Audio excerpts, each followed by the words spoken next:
Rreth 340 punë kërkues të papunë rezultojnë në bashkinë e Tepelenas, një shifër kjo që rritet ditadites për shkak të mbylljes së shumë bizneseve dhe zhvendosjes së kompanive të ndërtimit. Papunësia po kthehet në këtë qytet si një sëmundje që po të dëmton çdo ditë nga pak banorët e saj. Numri të papunëve është rritur ndjeshëm në këtë qytet 2-3 vitet e fundit. Në këtë kushte numri familjeve që kërkojnë ndihmë ekonomike në këtë bashki është rritur ndjeshëm. Sipas statistikave, 1 në 4 familje në këtë qytet jeton me ndihmë ekonomike nga bashkia. Papunësia këtu në qytetin e Tepelenës ka gjallë është në një njerëzishme, unë jam vetë 4 në shtëpi, me vajzë dënë në shkollë, nuk e përballoj dot jetesën, pa punë, pa gjë, njeriu ndaj. Pse ke ardhur në bashki? Vim në bashki për të gjetur punë, për kështu, por gjeta mirë asnjë gjë. Jemi në gjendje shumë të rëndësishme.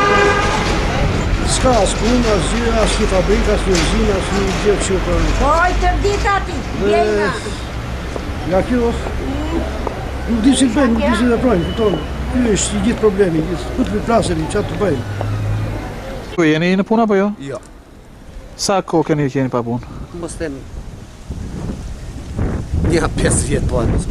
Po përse vini në bashki për të tuar punë? Ju ka premtuar? Çka ka premtuar, s'ka premtuar. Po dohet një po gjeta punë, sjella. Jeni martuar? Martuar. Keni familje? Po. Kam 2 familje. Situata ekonomike në familjen tuaj është e vështirë? E vështirë është, po t'ishe mirë zvija për punë. Bashkia e Tepelenë është një nga njësitë vendore në qarkun e Gjirokastrës, me mundësi të pakta ekonomike dhe me një potencial shumë të madh, por i cili nuk është bërë evident dhe nuk është bërë, domethënë, fleksibël në shërbim të komunitetit. Numri i familjeve me ndihmë ekonomike dhe në kushte të vështira ekonomike në qytet është gjithmonë në rritje. Kjo ka ardhur si pasojë e mbylljes së aktivitetit të një sër firmash ndërtimi që operonin në qytetin e Tepelenës për shkak të paaftësisë së tyre paguese si rezultat i mos likvidimit të punëve të kryera nga qeveria qendrore. Kjo ka bërë që zyrat e ndihmës ekonomike në bashki të shtohet numri i kërkuesve për të trajtuar me këtë lloj kategorie. Në një muaj në bashkinë e Tepelenës shpenzohen për ndihmë ekonomike rreth 1.200.000 lekë. Në total, gjatë gjithë vitit 2012, vetëm për kategorinë e ndihmës ekonomike janë shpenzuar rreth 12.800.000 lekë.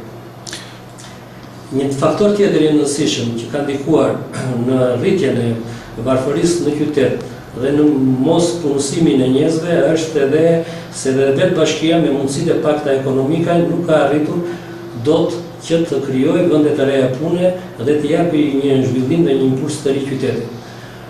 Mungesa dhe shkurtimi i granteve qeveritare në shërbim të qytetit, si dhe investimet e pakta të kryera nga qeveria si një mundësi kryesore për punësimin e njerëzve, kanë sjellë që rritjen e papunësisë në qytet.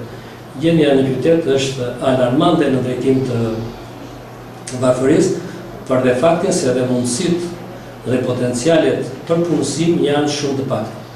Nga ana e bashkisë po merren të gjitha masat, po ndërmjetësohet me bashkitë e vendeve të rajonit dhe vendet fqinj për binjakëzimin dhe për krijimin e disa sektorëve dhe ndërmarrjeve të vogla e të mesme për të zbutur punësimin. Deri në këtë moment që po flasim bashkë, jemi vetëm në fazën e studimit të fizibilitetit të këtyre bashkëpunimeve dhe nuk kemi arritur ndonjë gjë konkrete. Situata është rënduar edhe më me kthimin e migrantëve nga Greqia për shkak të krizës që ka mbërthyer këtë vend. Shumë prej tyre gjendet të pashpresë për të gjetur një punë dhe si shkak i detyrohen të largohen drejt qendrave